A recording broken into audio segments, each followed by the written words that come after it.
नमस्कार। मासिक राशिफल कार्यक्रम में आप सबका स्वागत है। आज इस वीडियो में मैं आपको दिसंबर के लिए तुला, वृश्चिक, धनु, मकर, कुंभ एवं मीन राशि के लिए कैसा रहेगा ये आने वाला महीना, उसकी संपूर्ण जानकारी दूंगा। मित्रों, ये वीडियो का पार्ट 2 है। इससे पहला वाला जो पार्ट था उसमें जो शुरुआत की 6 राशियां मेष राशि से कन्या राशि तक उसकी संपूर्ण जानकारी दी गई थी। अगर आपने अभी तक वो वीडियो नहीं देखी तो आप ऊपर आई बटन पर क्लिक करके उस वीडियो को भी देख सकते हैं। मित्रों, सबसे पहले आपको ग्रहों की स्थिति बता देते हैं, दिसंबर में क्या रहने वाली ग्रहों की स्थिति। सबसे पहले सूर्य की बात करते हैं। 16 दिसंबर तक वो वृश्चिक राशि में मंगल के साथ हैं। इसके बाद वो धनु राशि में प्रवेश कर जाएंगे। मंगल 28 दिसंबर तक अपनी स्वराशि वृश्चिक में रहेंगे। एक बार फिर से वो राशि परिवर्तन करेंगे और धनु राशि में चले जाएंगे। यहाँ सूर्य के साथ उनकी युति होगी और 28 दिसंबर को ही बुध जो है वो उल्टा चलते हुए धनु राशि से वृश्चिक राशि में आ जाएंगे। शुक्र 25 दिसंबर तक तुला राशि में है जो उनकी स्वराशि है। इसके बाद वो वृश्चिक राशि में प्रवेश करेंगे। शनि पूरे महीने मार्गी होकर कुंभ राशि में रहेंगे। बृहस्पति वक्री होकर पूरे महीने मेष राशि में रहेंगे। मीन राशि में राहु का गोचर चलेगा और केतु कन्या राशि में पूरे महीने गोचर करने वाले हैं। यह है ग्रहों की स्थिति। अब इसी के आधार पर आपको जानकारी देते हैं। सबसे पहले बात करते हैं इस पार्ट 2 के वीडियो में तुला राशि की। मित्रों, तुला राशि के लिए पूरा महीना धन के लिहाज से बहुत ही शानदार रहने वाला है। उसका कारण एक तो धनेश जो मंगल होते हैं वो 28 नवंबर तक धन भाव में ही बैठे हैं, दूसरे भाव में, और लाभेश सूर्य भी जो एकादश भाव के स्वामी हैं वो आपके 16 दिसंबर तक मंगल के साथ बैठे हुए हैं। तो धनेश और लाभेश का धन भाव में बैठना ये अपने आप में ही एक राजयोग बना देता है। तो धन की स्थिति आपकी बहुत सुंदर रहने वाली है। सूर्य तो यहाँ निकल जाएंगे 16 दिसंबर को, लेकिन मंगल पूरे महीने यहाँ बैठे रहेंगे। तो धनेश का धन भाव में बैठना ही अपने आप में बहुत अच्छी स्थिति धन की है। इसके बाद जो शनि की स्थिति आपके लिए रहेगी वो भी केंद्र त्रिकोण राजयोग की स्थिति है। चतुर्थेश जो सुख भाव होता है और पंचम भाव शिक्षा संतान के स्वामी होकर पंचम भाव में ही अपनी ही राशि में। तो शिक्षा से जुड़े हुए जो लोग हैं, जो लोग पढ़ाई करने के लिए विदेश जाना चाह रहे हैं या उच्च शिक्षा के लिए कोई कॉलेज या यूनिवर्सिटी में एडमिशन लेना चाह रहे हैं, लॉ की फील्ड से जो लोग जुड़े हुए हैं, शनि से जुड़ा व्यापार करते हैं, उन सभी लोगों के लिए बहुत अच्छा। धन की स्थिति भी शनि पंचम भाव में बहुत अच्छी रखेंगे आपके लिए। सप्तम भाव पर दृष्टि रहेगी। थोड़ा वैवाहिक जीवन का आपको ध्यान रखना, क्योंकि शनि की वहां नीच दृष्टि और बृहस्पति वहां अकेले बैठे, वो भी वक्री होकर।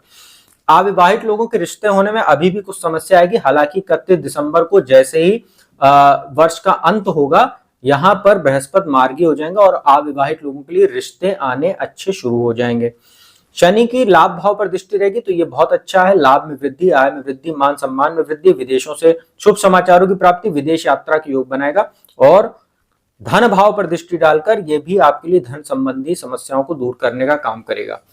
शुक्र की बात करें तो वो तो आपकी ही राशि के स्वामी होकर लग्न में 25 दिसंबर बैठकर 25 दिसंबर तक मालव्य नाम का महापुरुष राजयोग बना रहे। हालांकि आपको यह ध्यान रखना है कि अष्टम भाव के स्वामी भी शुक्र बनते हैं, तो अपने स्वास्थ्य का थोड़ा ध्यान रखिएगा। जो भी तुला राशि के जातक हार्ट पेशेंट है, मूत्र विकार से संबंधित उनको कोई प्रॉब्लम है या डायबिटीज के पेशेंट है तो थोड़ा सतर्क रहिएगा, खान पान पे संयम रखिएगा और कोई भी समस्या हो तो तत्काल चिकित्सीय परामर्श लीजिएगा। परंतु धन के लिहाज से बहुत अच्छा है, मान सम्मान अच्छा रहेगा। आप लग्जरी आइटम की खरीद कर सकते हैं क्योंकि धन प्रचुर मात्रा में आपके पास इस महीने आने वाला है। तो आपको हो सके तो इस महीने धन को संचय करने में आपका ध्यान होना चाहिए। सेविंग पे ज्यादा ध्यान दीजिए, खर्च पर कम ध्यान दीजिए, क्योंकि शादी वगैरह का भी समय चल रहा है। तो थोड़ा सा दिखावे पे कम आप खर्चा कीजिएगा तो आपके लिए बेहतर रहेगा। आवश्यक चीजों उसी पर आप खर्चा कीजिए। अचानक धन लाभ शुक्र कराएंगे। अष्टम भाव के भी स्वामी होते हैं, चूंकि शेयर बाजार वगैरह से भी आपको धन लाभ अच्छा ये करा सकते हैं। बुध की बात करें, बुध भी आपके लिए बहुत अच्छी स्थिति में है। 28 नवंबर तक तीसरे भाव में बैठे हुए, पराक्रम भाव में बैठे हुए हैं। छोटे भाई बहनों से संबंध अच्छे रहेंगे, मित्रों का सहयोग मिलेगा। 16 दिसंबर से यहाँ सूर्य भी आ जाएंगे। तो जो लोग मैनेजमेंट, बैंकिंग, फाइनेंस सेक्टर से जुड़े हुए हैं, ऐसे लोगों के लिए भाग्य वृद्धि कारक समय रहेगा। विदेश जाकर पढ़ाई करना चाह रहे हैं, बीबीए वगैरह किया है, एमबीए वगैरह करना चाह रहे हैं तो बहुत अच्छा समय आपके लिए। शेयर मार्केट आदि का कोर्स करने वाले लोगों के लिए भी बहुत सुंदर समय है। बृहस्पति की बात करें तो सप्तम भाव में बैठे हैं, लाभ भाव पर, लग्न पर और तीसरे भाव पर दृष्टि है। मान सम्मान में वृद्धि, लाभ में वृद्धि और पराक्रम भी बृहस्पति पूरे महीने आपका बढ़ाने वाले रहेंगे। और राहु केतु की बात करें तो राहु जो है वो आपके छठे भाव में बैठे, बहुत ही अच्छा आपके लिए राहु का गोचर चल रहा है। पराक्रम में जबरदस्त वृद्धि, शत्रु आपके शांत होंगे, आपका दिमाग काफी क्रिएटिव रहेगा। राजनीति से जुड़े हुए लोगों के लिए विशेष समय काल है। दशम भाव पर, द्वादश भाव पर और दूसरे भाव पर दृष्टि रहेगी। तो कार्यस्थल पर भी जो लोग आपके खिलाफ षड्यंत्र करेंगे उनको कैसे शांत करना है और कैसे अपने फेवर में करना है, ये राहु आपको कूटनीति सिखाएगा। हालांकि द्वादश भाव पर दृष्टि है तो खर्च बढ़ाएगा राहु और विदेश यात्राओं के योग भी ये बनाने का काम करेगा आपके लिए। और दूसरे भाव पर दृष्टि रहेगी तो थोड़ा सा अपने वाणी पर संयम बरतिएगा, ओवर कॉन्फिडेंस से आपको बचने की आवश्यकता है और सामने वाले को देखकर ही अपनी बात रखिएगा। ऐसा नहीं होना चाहिए आपके अंदर ऐसी सोच कि मैं ही बुद्धिमान हूं बाकी सब मूर्ख हैं, तो इस तरीके की सोच से आपको बचने की जरूरत है, अन्यथा वाणी दोष जो आपको होगा उससे आप अपना बनता बनता काम तो बिगाड़ेंगे, साथ ही अपनी छवि भी कुछ खराब कर सकते हैं। तो तुला राशि वालों के लिए धन के लिहाज से बहुत शानदार पूरा महीना रहने वाला है। आप लोगों को माता लक्ष्मी के समक्ष खीर का प्रसाद अर्पित करना चाहिए हर शुक्रवार को, और उनको जो है गुलाब का इत्र एक छोटे रुई के टुकड़े में अर्पित कीजिए उनके चित्र या मूर्ति के समक्ष, और उनको गुलाब का पुष्प अर्पित कीजिए। ये आपके लिए बहुत ही अच्छा उपाय रहेगा, पूरे महीने धनदायक रहेगा। दूसरी राशि की बात करते हैं इस पार्ट में, वो है वृश्चिक राशि। आपके लिए दो दो महापुरुष राजयोग इस महीने बने हुए हैं। एक तो लग्न में ही मंगल बैठे हुए हैं, हालांकि मांगलिक दोष भी, परंतु स्वराशि बैठे तो रुचक नाम का महापुरुष राजयोग बना है 16 दिसंबर तक। सूर्य के साथ होने की वजह से, दशमेश सूर्य की वजह से पराक्रम राजयोग भी बना हुआ है। और शनि दशम भाव में बैठे हुए हैं, माफ कीजिएगा चतुर्थ भाव में बैठे हुए हैं, तो शश नाम का महापुरुष राजयोग तो बना, परंतु वृश्चिक राशि वाले के ऊपर चतुर्थ भाव में शनि की वजह से ढैया भी चल रही है, तो थोड़ा माता के स्वास्थ्य को लेकर आपको सतर्क रहना चाहिए पूरे महीने। लग्न में सूर्य मंगल की युति 16 दिसंबर तक आपके लिए मान सम्मान में जबरदस्त वृद्धि कर रही है। प्रशासनिक सेवा करने वाले लोग, सरकारी नौकरी करने वाले लोग, ऐसे लोगों के लिए बहुत ही सुंदर समय है, परंतु आपको अहंकार, क्रोध, चिड़चिड़ेपन और ओवर कॉन्फिडेंस से बचने की आवश्यकता रहेगी, क्योंकि सूर्य मंगल दोनों अग्नि तत्व के स्वामी और लग्न में बैठते हैं।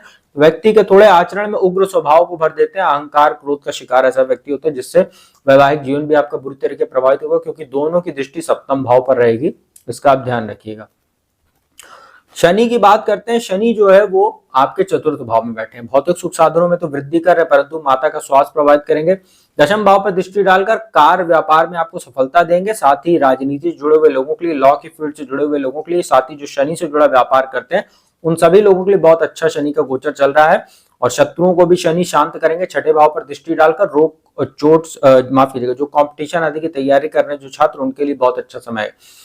लग्न पे दृष्टि रहेगी, 28 नवंबर तक मंगल बैठे हैं, 16 दिसंबर तक सूर्य भी हैं, तो शनि मंगल पर जो शनि की दृष्टि है ये आपको कहीं ना कहीं कुछ गलत फैसले लेने की तरफ भी प्रेरित कर सकती, तो आप बहुत सोच समझ कर ही किसी प्रकार का इन्वेस्टमेंट वगैरह कीजिएगा, और कोई बड़ा निर्णय लेने से पहले सोच लीजिएगा, अपने अच्छे जो आपके सलाहकार हैं उनसे सलाह ले लीजिएगा, अन्यथा ये शनि मंगल का दृष्टि संबंध आपको गलत डिसीजन लेने पे प्रेरित करेगा, जिससे बाद में आपको पश्चाताप भी हो सकता है, इसका ध्यान रखिएगा। इसके बाद बात करते हैं सूर्य की, मैं बात करना भूल गया, वो दशमेश होते हैं और धन भाव में 16 दिसंबर से बैठेंगे, वहां 28 दिसंबर तक बुध भी बैठे हुए हैं, तो ये बहुत अच्छा धन के लिहाज से। वाणी संबंधित अगर आप कोई काम करते हैं, कंसल्टेंसी का काम करते हैं, एडवाइजरी का काम करते हैं या गायन संबंधी काम करते हैं, बहुत अच्छा आपके लिए 28 दिसंबर तक समय। इसके बाद मंगल वहां पुनः आ जाएंगे, तो एक बार फिर से आपके लिए धनदायक अच्छा योग बनने वाला है। बृहस्पति की बात करते हैं, छठे भाव में बैठे, थोड़ा पाचन आपका प्रभावित रहेगा, लीवर, किडनी जैसी समस्याओं से आपको दो चार होना पड़ सकता है, इसका ध्यान रखिएगा। और दशम भाव पर दृष्टि बृहस्पति की है, द्वादश पे दृष्टि है और धन भाव पर दृष्टि है, तो थोड़ा बहुत आपका स्वास्थ्य संबंधी चीजों पर धन खर्चा हो सकता है। कार्यस्थल पर थोड़ा सतर्क रहिएगा, क्योंकि ढैया भी चल रही, शनि की भी दृष्टि और वहां पर इसकी दृष्टि आपकी रहेगी बृहस्पति की, तो ये ध्यान रखिएगा। बृहस्पति अभी वक्री भी है, तो पाचन संबंधी आपको समस्या देंगे। राहु की बात करें तो पंचम भाव में बैठे, दिमाग तो आपका काफी क्रिएटिव है, काफी टेक्निकल बना देंगे, परंतु संतान उत्पत्ति में कुछ समस्या पैदा करेंगे, संतान के साथ कुछ मतभेद हो सकता है, परंतु आय के लिहाज से राहु का गोचर अच्छा है पंचम भाव में, क्योंकि एकादश भाव में केतु भी बैठे, तो लाभ तो आपको पूरे महीने जबरदस्त होने वाला है, इसमें कोई दौरा नहीं। बस लग्न पे दृष्टि रहेगी तो थोड़ा बहुत ध्यान रखिएगा, जैसा मैंने बताया महत्वपूर्ण निर्णय लेने से पहले आप काफी सतर्क रहिएगा। उपाय की बात करें, पूरे महीने मंगल की आप चूंकि लग्न में बैठे हुए हैं और आपके राशि के स्वामी होते हैं मंगल, तो हनुमान जी की पूजा उपासना कीजिए, हनुमान चालीसा, बजरंग बाण, हनुमान अष्टक का पाठ कीजिए, हर मंगलवार को हनुमान जी का पूजन दर्शन कीजिए, बेसन का लड्डू उनको प्रसाद के रूप में अर्पित कीजिए, बहुत अच्छा रहेगा आपके लिए। धनु राशि की बात करते हैं, धनु राशि के लिए महीना कुछ मिश्रित फल वाला है, बहुत अच्छा भी नहीं ना बहुत खराब है। सबसे पहले जो समस्या है उसकी बात कर लेते हैं। द्वादश भाव में मंगल सूर्य बैठे हुए हैं, 16 दिसंबर तक सूर्य यहाँ विराजमान है भाग्येश होकर, और मंगल तो यहाँ 28 दिसंबर तक ही बैठे हुए हैं, तो 16 दिसंबर को सूर्य तो हट जाएंगे, वो लग्न में आ जाएंगे, तो ये अच्छा रहेगा। कुछ भाग्य में जो समस्या आ रही थी उसमें अब आपको कमी देखने को मिलेगी, परंतु मंगल का वहां पे बैठे रहना ये आपके लिए कुछ कोर्ट कचहरी जैसी समस्याओं में जैसे संबंधित मामलों में समस्या पैदा करेगा। साथ ही किसी दूसरे के मामलों में आप हस्तक्षेप मत कीजिएगा, अन्यथा किसी दूसरे के मामले की वजह से आपको कोर्ट कचहरी के दर्शन करने पड़ सकते हैं, इसका ध्यान रखिएगा। गुस्सा भी कुछ आपका बढ़ा रहेगा और शत्रु भी आपको परेशान कर सकते हैं, इसका ध्यान रखिएगा। किसी प्रकार का कर्ज लेने से और देने दोनों से आपको बचना चाहिए इस पूरे महीने। इसके बाद बात करते हैं शुक्र। शुक्र की स्थिति आपके लिए बहुत अच्छी है। 25 दिसंबर तक आपके लाभ भाव में बैठे हुए हैं। हालांकि वो रोग भाव के भी स्वामी होते हैं, तो बड़े भाई के स्वास्थ्य का ध्यान रखिएगा, परंतु लाभ भाव में शुक्र बैठे हैं। जो लोग एंटरटेनमेंट या जो इवेंट मैनेजमेंट या जर्नलिज्म, मीडिया, शुक्र से जुड़ा व्यापार करते हैं, जैसे परफ्यूम का, कॉस्मेटिक का, beauty salon, men's parlour, readymade garment, gems and jewellery या ड्राई फ्रूट्स, फूड आइटम्स, इन सब चीजों का काम करते हैं जो लोग, उनके लिए बहुत सुंदर समय रहने वाला। संतान उत्पत्ति के लिए भी अच्छे योग शुक्र बनाएगा पंचम पे दृष्टि डालकर। और जैसा मैंने बताया, इन क्षेत्रों से जुड़े हुए लोगों के लिए धन लाभ के अच्छे शुक्र अवसर बनाएगा, मान सम्मान भी बढ़ाएगा और विदेश यात्रा के भी योग बना सकता है ये, क्योंकि 25 दिसंबर को द्वादश भाव में जाएगा। द्वादश भाव में शुक्र का अपवास स्वरूप गोचर बहुत शानदार माना जाता है। इसके बाद शनि की बात करें, शनि भी बहुत अच्छी स्थिति में आपके लिए है, धनु राशि के लिए काफी फेवरेबल है। तीसरे भाव में बैठे हैं, कारक स्थान में, पराक्रम में वृद्धि, लाभदायक यात्राएं और पिता के साथ जरूर कुछ मतभेद आपके हो सकते हैं, इसका ध्यान रखिएगा। बाकी संतान उत्पत्ति में कुछ समस्या जरूर देंगे, क्योंकि नीच दृष्टि यहाँ रहेगी पंचम भाव पर। वहां बृहस्पति भी अकेले बैठे और अकेले बृहस्पति का पंचम भाव में बैठना कभी कभी संतान उत्पत्ति में चुनौती पैदा कर देता है, इसका आप ध्यान रखिएगा। और द्वादश भाव पर दृष्टि रहेगी तो कोर्ट कचहरी जुड़े जो मामले हैं या जीवन में आ रही जो समस्याएं मंगल आपको देगा, उसमें कहीं ना कहीं शनि आपको कुछ राहत देने का जरूर काम करेगा। आपके पराक्रम की वजह से आप अपनी समस्याओं से निजात भी पा लेंगे। राहु की बात करें तो राहु चतुर्थ भाव में बैठे हुए हैं, कुछ समस्या आपको देंगे, मानसिक तनाव भी होगा, माता के स्वास्थ्य को, उनके साथ संबंधों को भी प्रभावित करेंगे। और कहीं ना कहीं आपके जो है अष्टम भाव पर दृष्टि है तो दुर्घटना आदि के भी योग बनाएंगे। दशम में केतु भी बैठे, वहां पर दृष्टि रहेगी। तो जो लोग इंटेलिजेंस का काम करते हैं, प्राइवेट डिटेक्टिव हैं या ड्रामा एक्टिंग का काम करते हैं या कोई ऐसा काम करते हैं जो नंबर 2 का काम होता है, जो लोग करते हैं, उनके लिए जरूरी धनदायक स्थिति हो सकती है। जो अनैतिक तरीके से लोग धन कमाते हैं, दशम में राहु की दृष्टि या दशम में बैठना राहु का, अनैतिक कार्यों से जैसे जुआ, सट्टा, मटका, हॉर्स ट्रेडिंग, इन सब चीजों से जो लोग धन कमाते हैं उनको जरूर फायदा होगा। और द्वादश पे दृष्टि डालेंगे राहु, तो जैसे लोग, जैसा मैंने बताया, अनैतिक रास्तों से जो लोग धन कमाते हैं उनके लिए राहु जेल की यात्रा भी करा सकता है। और वहां मंगल भी 28 दिसंबर तक बैठे, तो आप ध्यान रखिएगा, अनैतिक कार्यों से दूर रहिएगा। तो वृश्चिक राशि, माफ कीजिएगा, जो धनु राशि वाले हैं महीना आपके लिए मिश्रित फल वाला है। समस्याएं आएंगी लेकिन आप उनसे 2-4 पार भी पालेंगे, ऐसी कोई समस्या नहीं रहेगी। शनि आपके लिए फेवरेबल है, परंतु राहु और मंगल आपके लिए समस्यादायी हो सकते हैं, इसका ध्यान रखिएगा। पूरे महीने आप लोगों को बृहस्पति आपके राशि के स्वामी हैं, तो पीले वस्त्र धारण कीजिए हर बृहस्पतिवार को, और किसी ज्योतिषी से परामर्श लेकर एक पीला पुखराज या सुनहला एक टोपाज आता है उसको धारण कीजिए तर्जनी उंगली में, पीतल या चांदी की सोने की अंगूठी में, तो अच्छा रहेगा आपके लिए। मकर राशि की बात करते हैं। मकर राशि के लिए 7.5 का अंतिम चरण चल रहा है। दूसरे भाव में शनि बैठे हुए हैं। शनि की दृष्टि चौथे, अष्टम और एकादश भाव पर है। धन भाव में शनि बैठे, स्थान वृद्धि करो जीव का जो सिद्धांत है, तो धन में तो वृद्धि होगी, पैतृक संपत्ति का भी आपको लाभ शनि दिला सकते हैं, क्योंकि मार्गी चल रहे हैं और अपनी ही राशि में बैठे हुए हैं और आपकी ही राशि के भी स्वामी होते हैं। तो अपनी राशि के स्वामी को कोई भी ग्रह नुकसान उतना नहीं पहुंचाता है जितना बाकी को पहुंचाता है। तो 7.5 का अंतिम चरण होने के बाद भी आपके जीवन में उतनी समस्या नहीं आएंगी जितनी बाकी राशियों को ये दे सकते हैं, कुंभ के अलावा।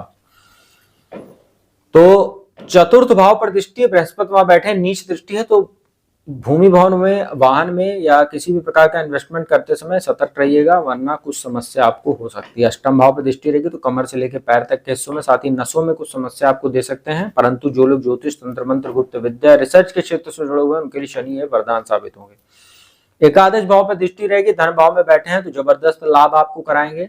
धन लाभ आपको पूरे महीने होने वाला है, इसमें कोई भी दो राय नहीं है। तो इस समय जो शनि का गोचर चल रहा है आपके लिए वो शानदार रहने वाला है। इसके बाद जो मंगल है, मंगल की स्थिति तो बहुत ही शानदार आपके लिए रहने वाली है, चतुर्थेश और लाभेश होकर लाभ भाव में है। और यहाँ पर अष्टमेश जरूर सूर्य बैठे हुए हैं लाभ भाव में, परंतु लाभ भाव में जब सूर्य का गोचर होता है ये भी बहुत अच्छा होता है। तो आपको उच्चाधिकारियों से लाभ मिल सकता है, रुका हुआ धन प्राप्त हो सकता है, मान सम्मान में वृद्धि, प्रशासनिक सेवा या सरकारी नौकरी करने वाले लोगों के लिए बहुत अच्छा, सेना, पुलिस या अग्निशमन विभाग या जो भी इस तरीके के क्षेत्र हैं उसमें जो प्रतियोगी परीक्षाओं की तैयारी करना चाहते हैं उनके लिए अच्छा समय है। और थोड़ा सा संतान उत्पत्ति में जरूर कुछ आपको समस्या होगी, क्योंकि मंगल की सूर्य की दोनों की दृष्टि पंचम भाव पर है, तो सिजेरियन वगैरह आपको जो है संतान की प्राप्ति हो सकती है, और जो महिलाएं हैं उनको कुछ कॉम्प्लिकेशन भी हो सकता है, इसका ध्यान रखिएगा। और इसके बाद बात करते हैं शुक्र की। शुक्र जो है वो दशम भाव में बैठे हुए हैं और मालव्य नाम का महापुरुष राजयोग बनाए हुए हैं 25 दिसंबर तक स्वराशि तुला में, तो अच्छा है ये भी आपके लिए, और शुक्र से जुड़ा व्यापार करने वाले लोगों के लिए फायदेमंद रहेगा। परंतु दशम भाव में शुक्र का गोचर अच्छा नहीं माना जाता, तो कोई कार्यस्थल पर कुछ षड्यंत्र वगैरह भी आपके खिलाफ हो सकता है, इसका ध्यान रखिएगा। परंतु भौतिक सुख साधनों की प्राप्ति कराएगा चतुर्थ भाव पर दृष्टि डालकर। बुध की बात करें तो बुध जो है वो भी आपके लिए शुरुआत में तो बहुत अच्छे नहीं, परंतु 28 दिसंबर को लाभ भाव में आ जाएंगे, वहां सूर्य के साथ बैठेंगे। तो जो लोग शेयर मार्केट से जुड़े हुए हैं या मैनेजमेंट, बैंकिंग, फाइनेंस सेक्टर से जुड़े हुए उनके लिए बहुत अच्छा समय हो जाएगा एक बार फिर से।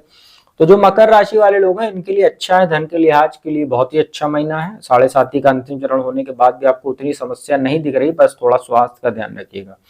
पूरे महीने शनिदेव को जो है आप किसी मंदिर में जाकर उनकी जो मूर्ति है, प्रतिमा है, उसको देखे बिना और पैर से लेकर और ऊपर की तरफ सरसों का तेल अर्पित कीजिए, बहुत अच्छा रहेगा। और किसी गरीब को कंबल आदि का दान कीजिए, छाता, जूता, इन सब चीजों का दान किया कीजिए हर शनिवार को, तो बहुत अच्छा रहेगा आपके लिए। कुंभ राशि की बात करते हैं, आपके लिए भी दो महापुरुष राजयोग बना हुआ इस महीने में। लग्न में शनि बैठे हुए शश नामक महापुरुष राजयोग बनाकर, दशम भाव में 28 दिसंबर तक मंगल बैठे हुए हैं, जिसमें 16 दिसंबर तक सूर्य भी साथ में है। तो मंगल का दशम भाव में बैठना वैसे भी कुलदीपक नाम का राजयोग बना देता है, क्योंकि यहाँ पर मंगल 16 दिसंबर के बाद अकेले हो जाएंगे, तो 16 दिसंबर से 28 दिसंबर तक कुलदीपक नाम का राजयोग बनेगा। इस गोचर के दौरान अगर आपको इंटरव्यू वगैरह देने जा रहे हैं सरकारी नौकरी का, प्रशासनिक सेवा का, तो आपको लाभ हो सकता है।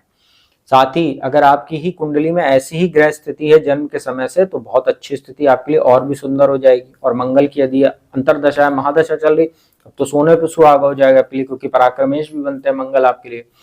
तो अच्छा है, भौतिक सुख साधनों की प्राप्ति भी कराएगा मंगल आपको। और मंगल की स्थिति पूरे महीने आपके लिए बहुत सुंदर रहने वाली, क्योंकि इसके बाद वो 28 दिसंबर को लाभ भाव में चले जाएंगे, वहां सूर्य 16 दिसंबर से पहले भी विराजमान रहेंगे। तो बहुत अच्छी स्थिति सूर्य और मंगल की आपके लिए रहने वाली है।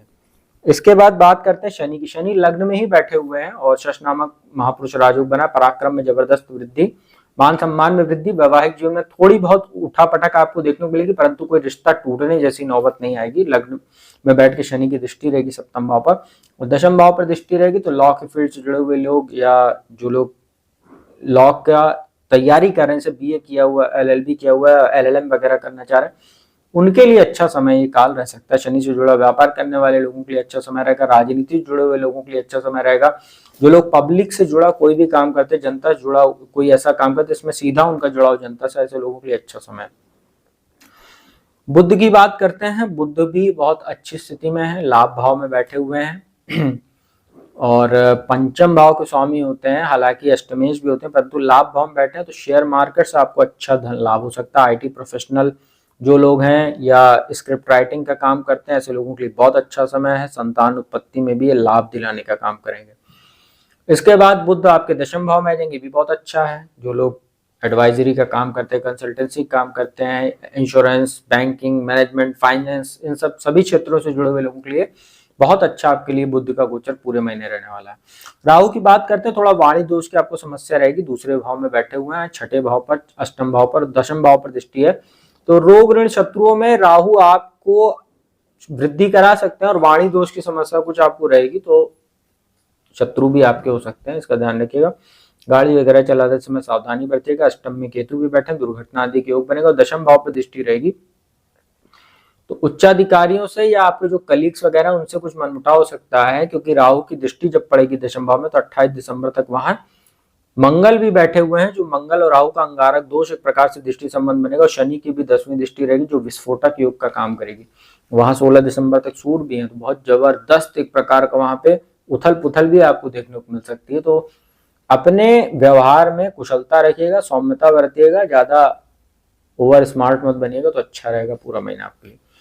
कुंभ राशि के लिए उपाय की बात कर लेते हैं। तो हर शनिवार को पीपल के वृक्ष के नीचे जाकर संध्या काल में सरसों के तेल का दीपक जलाइए, अच्छा है। ओम शंकर चरण में इस मंत्र का जाप कीजिए।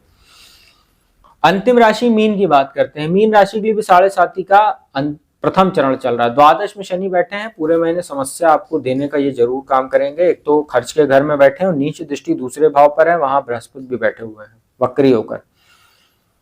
तो जितना आमदनी आपकी नहीं होगी, शनि उतना आपके लिए धन खर्च कराने के लिए तैयार रहेंगे। तो मानसिक तनाव भी बढ़ेगा, क्योंकि छठे भाव पर भी दृष्टि रहेगी, पाचन भी प्रभावित करेंगे, और रोग ऋण शत्रुओं की ओर से आपको कुछ मानसिक तनाव भी होगा, और भाग्य स्थान पर दृष्टि डालकर भाग्य में कुछ अवरोध भी पैदा करने का काम करेंगे। परंतु यहाँ पर अच्छी बात यह है कि मंगल पूरे महीने भाग्य स्थान में बैठे, तो जो शनि आपको समस्या दे रहे हैं, साथ में जो लग्न में आपके राहु बैठे हुए हैं और उनकी 9वीं दृष्टि भाग्य स्थान पे, इनको कहीं ना कहीं मंगल भी टैकल करने का काम करेंगे। और जो छठे भाव के स्वामी आपके सूर्य बनते हैं, वो भी भाग्य स्थान में 16 दिसंबर तक बैठे हैं। तो ये समस्याएं जो आपको भाग्य संबंधी, इसमें 50-50 मामला रहेगा। शनि राहु जो समस्या देंगे, मंगल सूर्य उसको थोड़ा सा टैकल करने का काम करेंगे। तो भाग्य आपका बैलेंस रहेगा, जहां आपको जरूरत रहेगी वहां भाग्य आपको साथ मिल भी जाएगा। पराक्रम प्रतिष्ठि मंगल की सूर्य की रहेगी 16 दिसंबर तक। पराक्रम में जबरदस्त वृद्धि आपके रहने वाली है। रुके हुए समस्त कार्य आप पूरा करेंगे अपने जोश के साथ, और जोश आपका जो है, आपकी जो ऊर्जा है वो काफी बढ़ी चढ़ी रहेगी इस गोचर के दौरान। और बुध जो है वो आपके दशम भाव में बैठे हुए हैं, बहुत अच्छा है आपके लिए। इसके बाद 28 दिसंबर को भाग्य स्थान में आ जाएंगे, ये भी ठीक ठाक आपके लिए गोचर रहने वाला है। मंगल सूर्य दशम भाव में आ जाएंगे, 16 दिसंबर से दशम में सूर्य का गोचर रहेगा, और 28 दिसंबर से मंगल भी आ जाएंगे। तो पराक्रम योग बनेगा आपका दशम भाव में, बहुत अच्छा रहेगा ये भी आपके लिए। सरकारी नौकरी या जो लोग दलाली वगैरह का काम करते हैं, सरकारी कॉन्ट्रैक्टर वगैरह, उन सभी लोगों के लिए। इसके बाद शुक्र की बात करते हैं। शुक्र की स्थिति आपके लिए कुछ समस्यादायी रह सकती है, स्वास्थ्य के लिहाज से अच्छा नहीं है। अष्टम भाव में गोचर रहेगा 25 दिसंबर तक। तो मूत्र विकार, डायबिटीज, हार्ट पेशेंट जो लोग हैं, गुप्तांगों में समस्या, या अगर कोई भी एसटीडी वगैरह की आपको समस्या हो सकती है, तो अपने पार्टनर के साथ काफी लॉयल रहिएगा, कॉन्ट्रासेप्शन वगैरह का यूज कीजिएगा, क्योंकि ये समस्या हो सकती है। सेक्सुअल ट्रांसमिटेड डिजीज वगैरह देता है अष्टम में शुक्र, और ये काफी कामुक भी बना देता है व्यक्ति को विपरीत के प्रति, तो इसका ध्यान रखिएगा। भोग कम कीजिएगा, योग पर ज्यादा ध्यान दीजिए। दूसरे भाव पर दृष्टि है, तो धन पे ध्यान दीजिएगा, संचित करने पर, क्योंकि अनर्गल खर्चे अष्टम में शुक्र कराता है। परंतु अष्टम में शुक्र बैठा है, आपको धन लाभ भी कराएगा। अचानक धन लाभ शुक्र अष्टम भाव में कराता है, हो सकता है प्रॉपर्टी के माध्यम से धन लाभ हो जाए। शेयर मार्केट वगैरह में अगर आप निवेश करते हैं तो कोई धन लाभ आपको हो सकता है। इसके बाद बात करते हैं बृहस्पति की। दूसरे भाव में बैठे हुए, नीच दृष्टि है शनि की द्वादश में बैठ के, और 31 दिसंबर तक वो वक्री है मेष राशि में। और छठे भाव पर, अष्टम भाव पर, दशम भाव पर दृष्टि है। तो धन भाव में बैठे हुए हैं, वक्री हैं, और छठे भाव पर, अष्टम भाव पर, दशम भाव पर दृष्टि होने की वजह से खर्च आपका जो है वो कुछ रोग पर होगा, शत्रुओं को शांत करने पर होगा, और जो प्रतियोगी परीक्षाओं की तैयारी कर रहे हैं जो छात्र, उनका खर्च इसमें बढ़ा रहेगा। अष्टम भाव पर दृष्टि रहेगी, तो थोड़ा बहुत स्वास्थ्य के लिहाज से भी कुछ समस्या आपको लगातार देते रहेंगे, परंतु आपके अध्यात्म में वृद्धि करेंगे, पूर्वाभासी आपको बनाएंगे, थोड़ा आपका दिमाग अच्छा चलेगा, टेक्निकल माइंड रहेगा। और दशम भाव पर दृष्टि रहेगी, जो लोग शिक्षा के जैसे क्षेत्र से जुड़े हुए, टीचिंग जॉब करते हैं या कोचिंग संस्थान वगैरह चलाते हैं, उनके लिए अच्छा समय काल कह सकते हैं। और पूरा महीना आपके लिए ठीक ठाक रहने वाला है। राहु की बात कर लेते तो लग्न में बैठे, पंचम, सप्तम और नवम भाव पर दृष्टि है, तो लग्न में राहु बैठे हैं, स्वास्थ्य संबंधी समस्या तो देंगे, कुछ भ्रम की भी स्थिति पैदा करेंगे। पंचम भाव पर दृष्टि रहेगी, तो शिक्षा संतान में कुछ समस्या जरूर देंगे। सप्तम भाव में केतु भी बैठे, वैवाहिक जीवन में कुछ समस्या, परंतु व्यापार में आपको केतु लाभ देने का काम करेंगे। और भाग्य स्थान पर दृष्टि रहेगी, जैसा मैंने बताया 28 दिसंबर तक मंगल भी बैठे हैं, तो भाग्य तो आपको रुक रुक कर सहयोग देगा, परंतु पिता के साथ जबरदस्त मतभेद हो सकते हैं, क्योंकि राहु और जो शनि की दृष्टि रहेगी भाग्य स्थान में और मंगल पर, ये आपको पिता के साथ अच्छे मतभेद पैदा करके देगी, जिससे छोटी मोटे वाद विवाद की भी स्थिति आ सकती है। तो इन सब चीजों से आपको बचना चाहिए। पूरे महीने आप लोगों को मंगल की पूजा उपासना करनी चाहिए। हनुमान चालीसा, बजरंग बाण, हनुमान अष्टक का पाठ कीजिए और मंगलवार को हनुमान जी का पूजन दर्शन कीजिए। उनको चमेली के तेल का दीपक जलाइए और वहीं बैठकर हनुमान चालीसा और हनुमान अष्टक, बजरंग बाण का पाठ कीजिए, तो अच्छा रहेगा आप लोगों के लिए। तो मित्रों, ये था जो तुला, वृश्चिक, धनु, मकर, कुंभ एवं मीन राशि का दिसंबर का मासिक राशिफल, उपाय भी मैंने बताया। तो अगर वीडियो आपको अच्छी लगी हो तो वीडियो को लाइक कीजिएगा, कमेंट कीजिएगा, शेयर कीजिएगा। और जो लोग कुंडली विश्लेषण कराना चाहते हो तो मेरे नंबर डिस्क्रिप्शन, स्क्रीन दोनों पर उपलब्ध है, उस पर संपर्क करके आप अपॉइंटमेंट ले सकते हो और मेरे द्वारा कुंडली विश्लेषण का लाभ देश दुनिया के किसी भी कोने से प्राप्त कर सकते हैं। अब मैं अपने वाणी को यहीं विराम देता हूँ। अगली वीडियो में आपको किसी नए विषय के साथ जल्दी मिलूंगा। तब तक के लिए ओम नमः शिवाय।